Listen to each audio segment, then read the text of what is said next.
In this tutorial, I'm going to demonstrate Matlab's classify function, which is used to perform linear or quadratic discriminant analysis. I will also discuss the concepts of confusion matrix and classification error.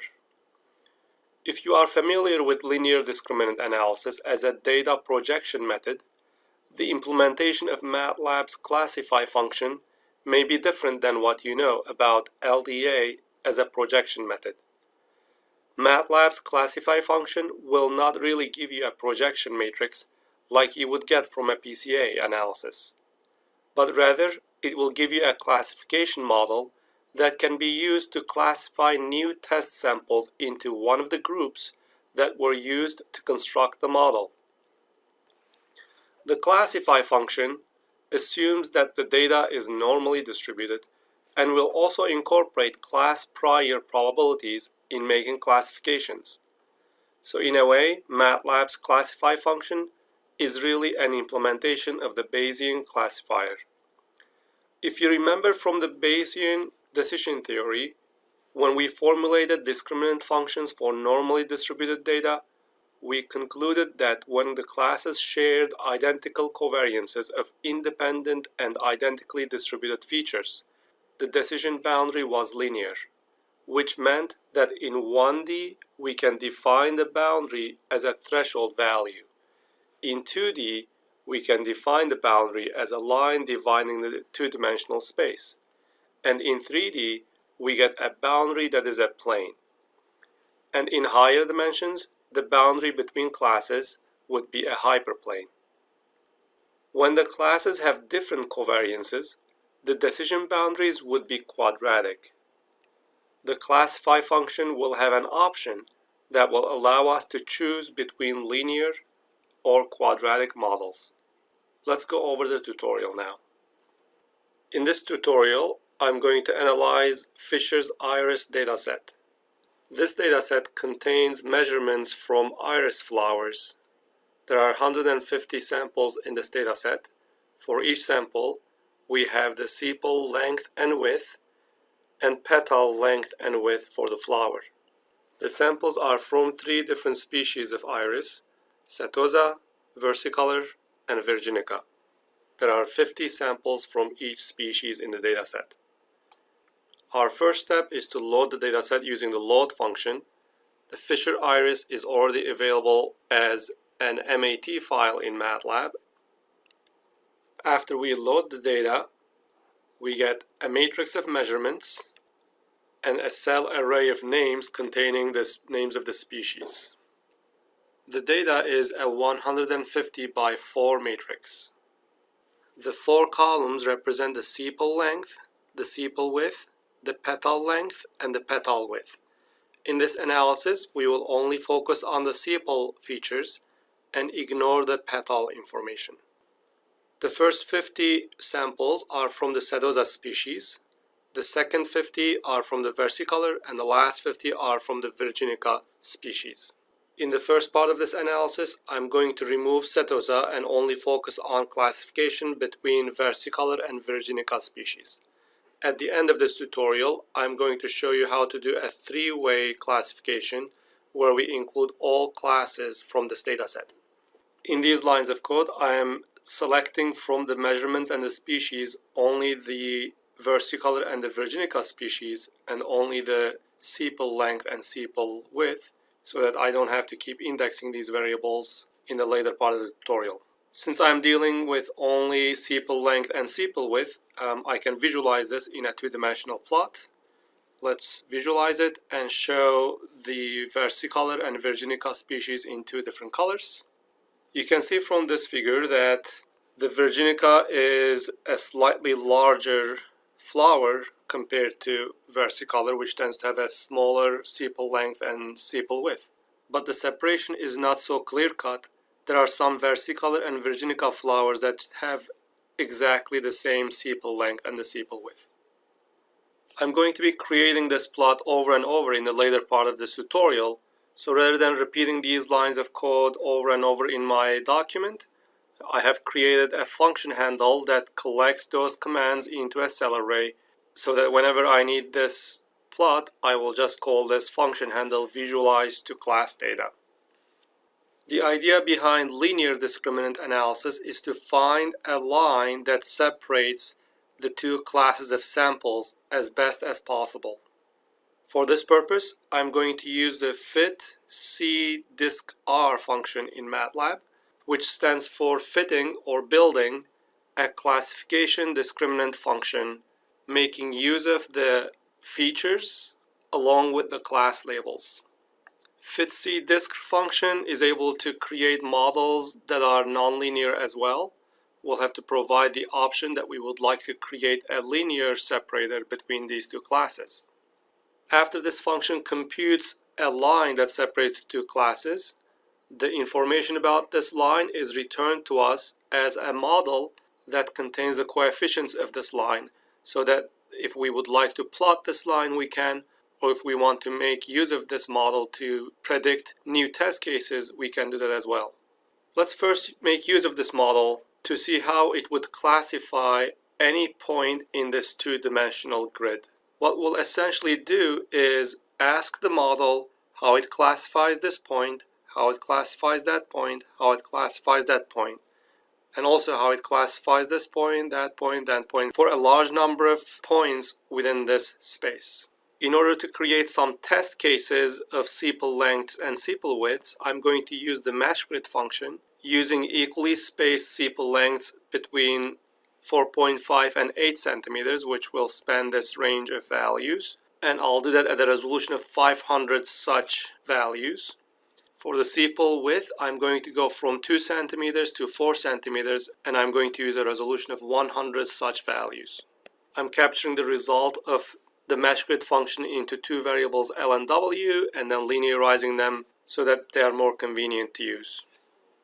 The L and W vectors are each a vector of 50,000 points.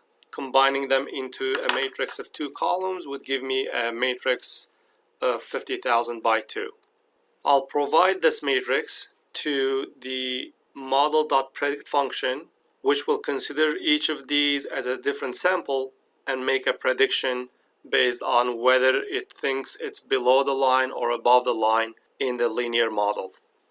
The model that I get from the fit_cdiscriminant function is a structure, or rather an object, that contains all the information necessary to draw the line and to also make new predictions.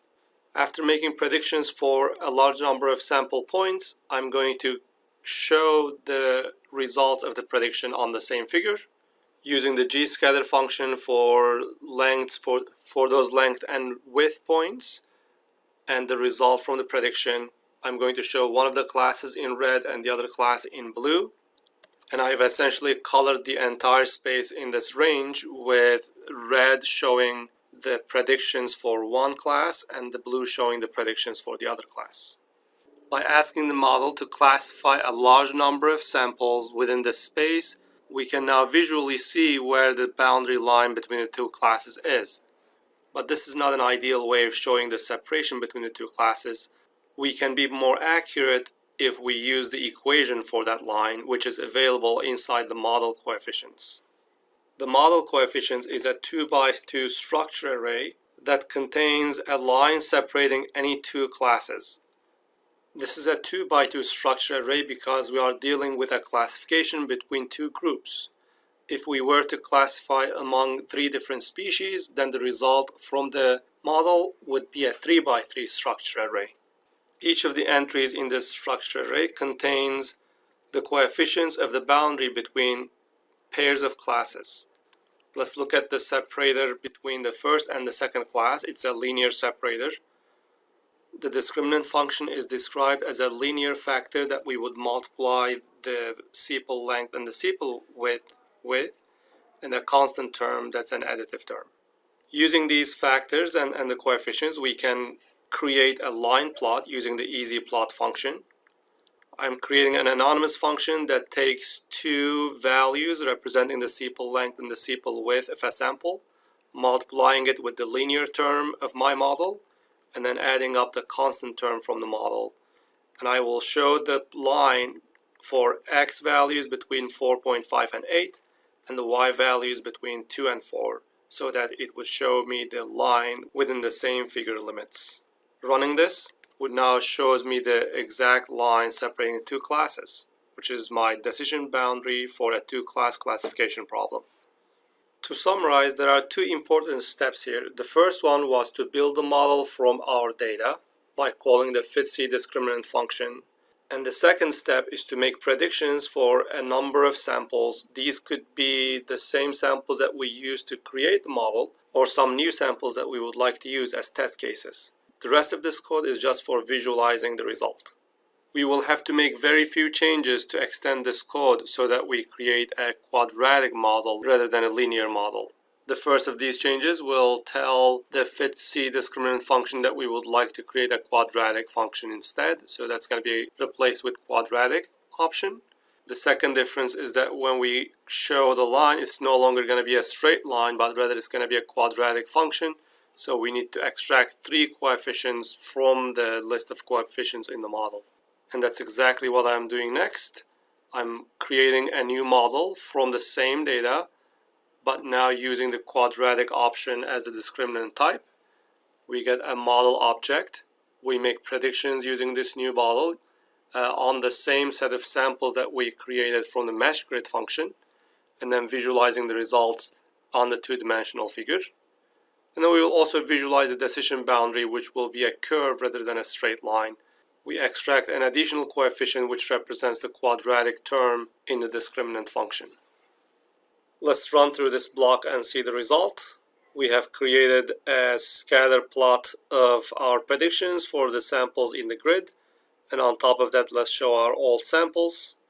And as you can see, the decision boundary is a quadratic curve, but let's use the equation to draw that curve more accurately. We are extracting the 3 coefficients from the model, and using the easy plot we are drawing that curve more precisely. When we generated this figure, we used points within this space, but we don't really have the correct answers for flowers that have these sepal lengths and sepal widths, because we don't have such example flowers in our dataset. We have asked the model to make some predictions on some hypothetical measurements so we can visualize the decision boundary, but we have no way of evaluating whether those predictions are correct or not.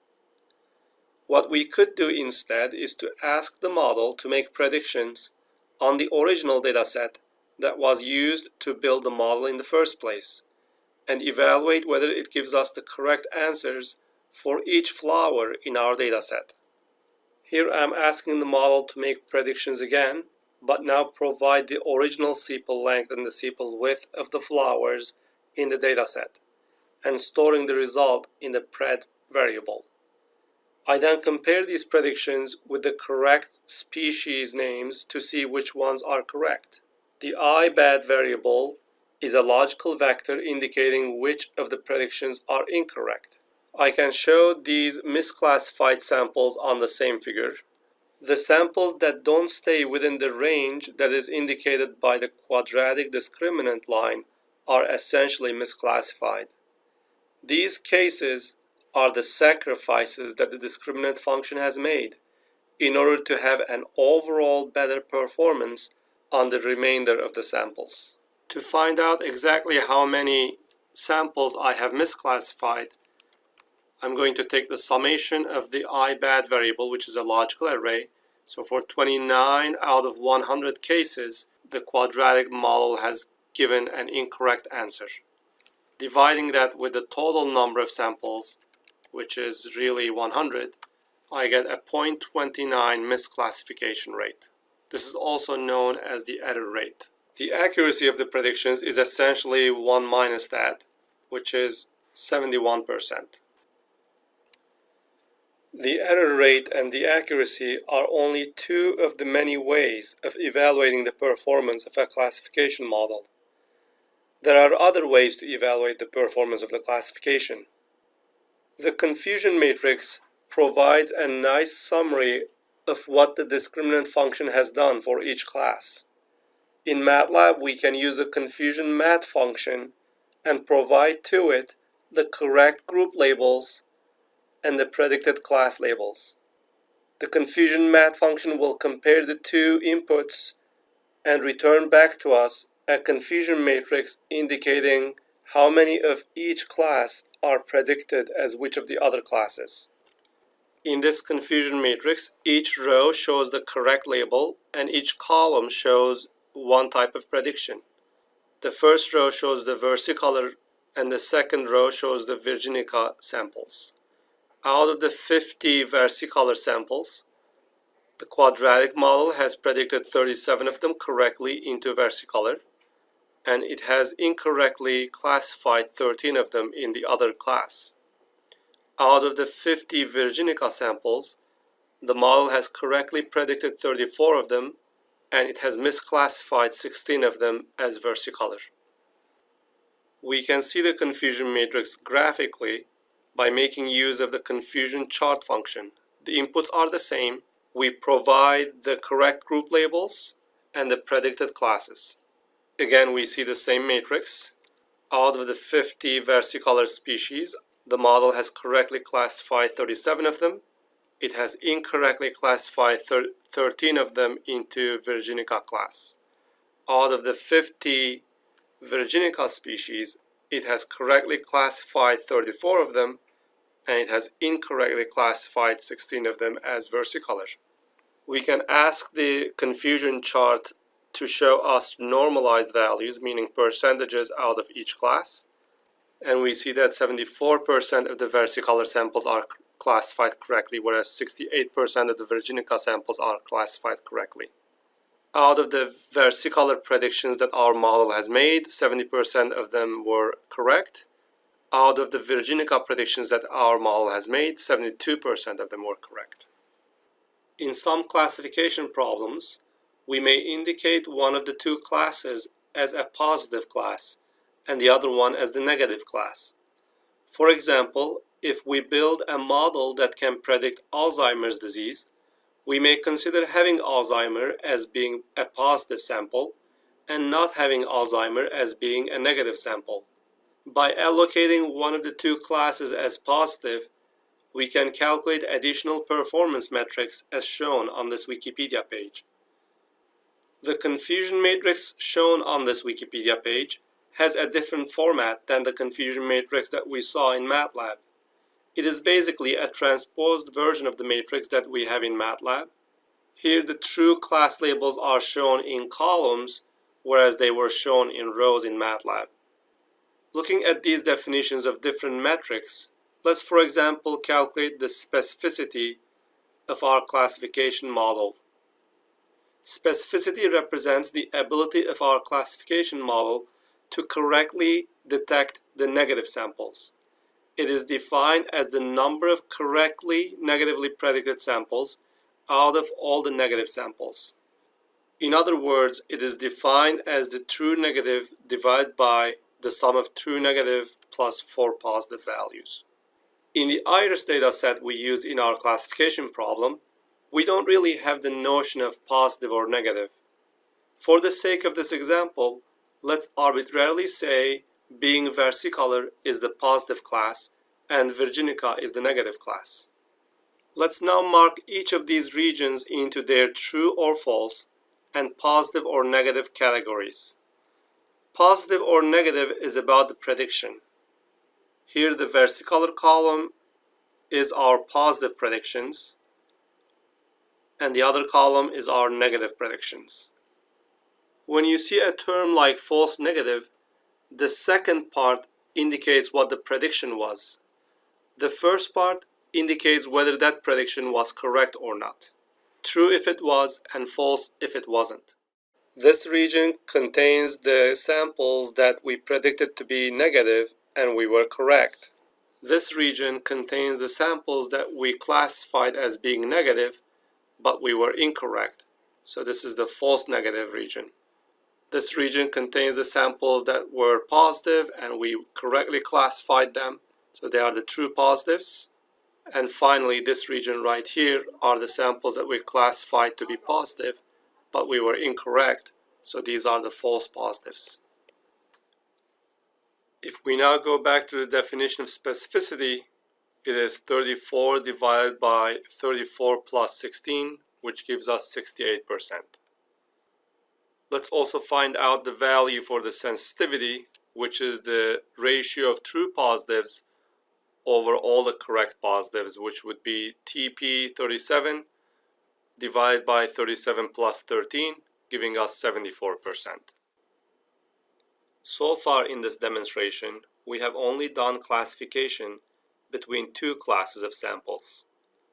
We can perform discriminant analysis between more than two classes. And the way that Matlab implements this is by finding discriminant functions for all pairs of classes. Let's now make use of the entire dataset of measurements and the corresponding class labels. Remember, we had 50 samples in each of the three iris species. Let's first visualize the dataset. We have already seen the versicolor and the virginica species. And now we are showing the setosa species on the same plot as well. The samples from the setosa species appear to be well separated from the others, so the discriminant analysis should do a good job of separating it from the rest. We build the model again now using the entire data set, using the FitC discriminant function, and capturing the result in the model variable. The coefficients we get from the model are now a 3x3 structure array defining the separation between each pair of classes. For example, the structure located on the first row and the second column of this matrix would give us the boundary between the setosa and the versicolor classes. The entry located on the first row and the third column of the structure array would give us the boundary between the setosa and the virginica classes. The diagonal entries of this structure array are essentially empty, and we don't really use them. The entry on the second row first column is essentially the same as the entry on the first row second column, except the signs are reversed. Like we did before, we can ask the model to make predictions on a mesh grid of hypothetical samples and visualize the predictions using different colors, so we can sort of see where decision boundaries are. And again, using the model coefficients, we could draw the boundary lines that would be more accurate, but we are not really doing that here. Finally, we can use the original data set that we used to build the model and ask the model to make predictions on them. We can compare these predictions from the model and the correct group labels and quantify the accuracy. The accuracy of this three-class classification model is found to be 80%. We can also visualize a comparison between the predicted labels and the correct labels using a confusion matrix. That way we can see the performance of the model broken down into different classes. We can see that the model is doing a pretty good job with the setosa species, making only one mistake out of the 50 samples. For other classes, we have a similar accuracy as before. This concludes the tutorial that we have for discriminant analysis. The important steps that we perform in discriminant analysis are setting up the measurements and the corresponding class labels, and then providing that data to the FitC function to build and train a model. If you are working with a two-dimensional or even a three-dimensional data set, you can visualize the decision boundaries using the coefficients of the model. In higher dimensions, visualizing the decision boundaries is not as straightforward. Even if you cannot visualize the decision boundaries, you should still be able to evaluate the accuracy of the model based on its predictions for known samples.